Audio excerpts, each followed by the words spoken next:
عمرك سألت نفسك ليه الحاجات اللي انت عارف انها مفيدة ليك زي المذاكرة، التمرين، أو حتى انك تدخل في نقاشات صعبة بتحس انها تقيلة ومش مريحة انك تبدأ فيها؟ يمكن مجرد فتح اللابتوب علشان تشتغل أو تبعت رسالة مأجلها بقالك فترة أو تجهز نفسك تعمل حاجة فعلا مهمة بالنسبة لك. لو الإحساس بالمقاومة ده مألوف ليك فده مش علشان انت كسول ومش علشان عندك قلة التزام، ده لأن مخك بيعمل بالظبط اللي متصمم يعمله، يتجنب المجهود.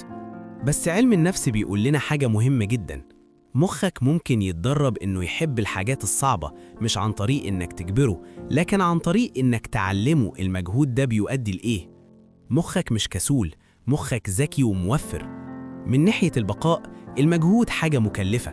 مخك طول الوقت بيسأل سؤال واحد: هو ينفع أوصل لنفس النتيجة بطاقة أقل؟ علشان كده السكرول على الموبايل أسهل من المذاكرة، وعلشان كده الراحة دايما بتحسها أأمن من المحاولة. تجنب الحاجات الصعبة مش عيب فيك، ده نظام توفير طاقة شغال صح. المشكلة إن أغلب الناس عمرهم ما اتعلموا يربطوا الإحساس بعدم الراحة بالنمو.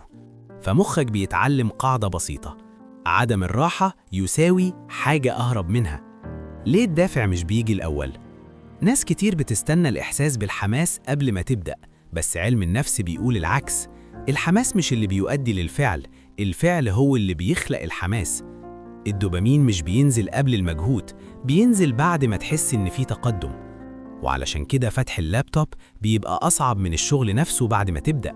مخك ما بيتعلمش يحب الحاجات الصعبة غير لما يشوف إن المجهود بيودي لحاجة إيجابية.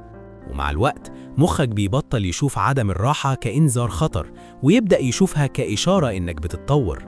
إنك تستنى تحس إنك جاهز بيخليك واقف مكانك، لأن مخك لسه ما اتدربش. ليه الحاجات الصعبة بتحس إنها أكبر من حجمها؟ قبل ما تبدأ مخك بيهول صعوبة المهمة، ده اسمه خطأ توقع المجهود. الحاجة بتبقى تقيلة في دماغك أكتر بكتير من حقيقتها. فلما تقول مش عندي طاقة للحوار ده، غالباً أنت بتتفاعل مع التوقع مش مع المهمة نفسها.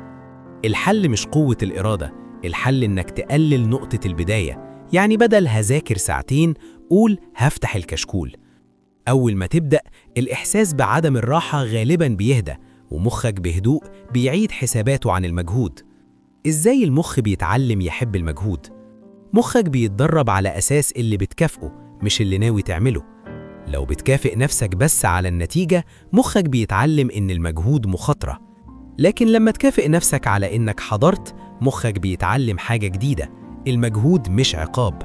حتى لو مجرد إنك تقول لنفسك أنا حاولت، اللحظة دي بتعلم مخك إن عدم الراحة بيؤدي لارتياح مش ندم. ومع الوقت المجهود يبطل يحس إنه تهديد ويبدأ يتحول لطاقة. الغريب إن عدم الراحة والشك لما نبطل نخاف منهم بيبقوا أساس الالتزام والنمو. الهوية هي اللي بتخلي التغيير يكمل. مخك ماشي ورا القصة اللي بتحكيها لنفسك. لو القصة أنا مش بعرف أكمل في الحاجات الصعبة، مخك هيبعد عن أي موقف يثبت العكس.